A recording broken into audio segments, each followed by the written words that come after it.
Stories of the Companions, Chapter 13, Conclusion, Rights of the Sahabah and Their Virtues. This would have been one video, but there was a storm warning. So, but the last example that I shared kind of shows you the fact that of these books of the companions, it wasn't that any of them believed that there was some new Quran that they were writing or anything like that. I have to write an important warning before I close. Just as we today are lagging in other duties, we owe to Islam, so we are very seriously neglectful in our respect for the Sahabah. Some negligent people even say disrespectful things about them. We must remember that the Sahabah are those people who laid the foundations of Islam. You know, their influence allowed it to spread. They are the pioneers in tabligh, you know, the preaching.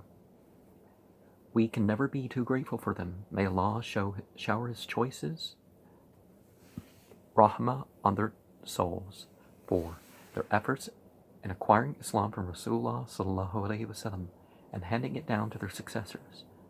I am reproducing below a transcript of the chapter from Al-Shifa by Al-Qadi Iyad.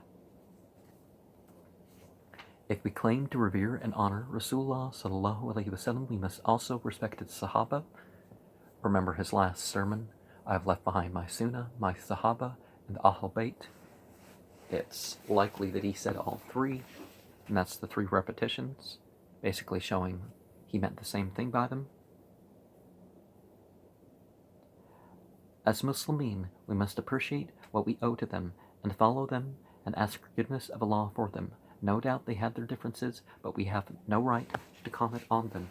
We must be aware of the stories forged by Shias, innovators, or biased historians. Well, the Shia tend to be very careful, but there are slanders amongst some of them, but people overstate that, whose mischievous motive is to slander some of the Sahabah and belittle the others. We must never doubt the sincerity and honesty of the Sahabah. I think we've included one of those stories in here about that puts into question Surah 33, and it's already listed as a weak narration. When we come across any event in history which appears to lower their status in our eyes, we must explain it as far as we can in their favor and attribute it to sincere motives, for they really deserve this line of action. Now, we've seen some fanatical things mentioned, but it wasn't, I mean, fanaticism, you know, it was about the Prophet's body and all that sort of thing. But, you know, it doesn't undo their legacy. And then they were guided after this. Some people needed to make mistakes so that we could, well, I mean, some people in making mistakes allowed certain guidance to occur, although some of that guidance wasn't mentioned in the abbreviations here. We should always speak of their virtues and must hold our tongue uttering anything likely to belittle them. Rasulullah sallallahu alaihi wasallam himself has said, observe silence and respect of my Sahabah when they were mentioned. When they were mentioned with disrespect, or if you just don't know. There are many virtues and privileges of the Sahabi given in the Quran and Hadith. Allah says in His Quran, Muhammadun Rasulullah waladhi ma'ahu ashedda Allah kufare. I'll just try to say the verse. Muhammadu Rasulullahi waladhina ma'ahu ashedda kufare ruhumau bainahum tarahum rukan sujadan yantanguna balamnalai waran simam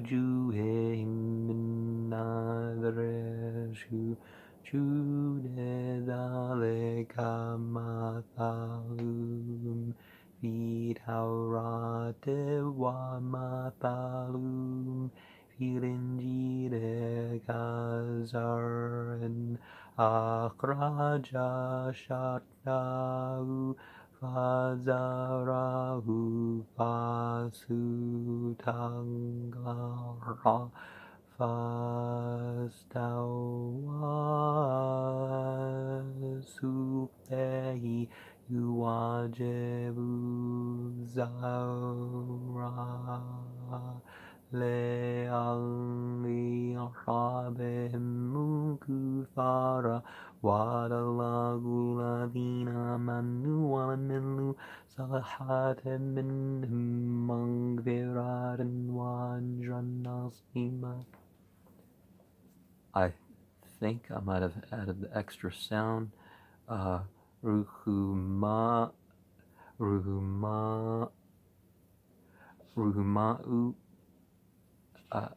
I'm going to go Ruhuma'u. So 4 A's with the glottal stop in the O. Okay, I messed up even worse when I tried to. Muhammad is the messenger of God, and those with him are hard against the non-believers and merciful among themselves. Thou seest them bowing and falling prostrate, seeking bounty from God and his acceptance. On their faces there are marks, being the traces of prostration. Such is their likeness in the Torah and their likeness in the Injil, like a sown corn that sendeth forth its shoot, and strengtheneth it, and riseth firm upon its stalk, delighting the sowers, that it may enrage the non-believers with it. Allah has promised unto such of them as believe and do good works his forgiveness and immense reward. Remember, they're saying that God is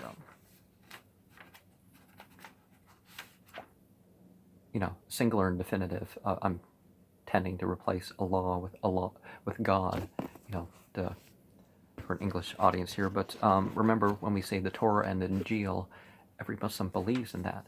But what they believe is the originals that came to the prophets, not necessarily whatever the Jews and the Christians claim is the book of God, because we definitely see written in the Bible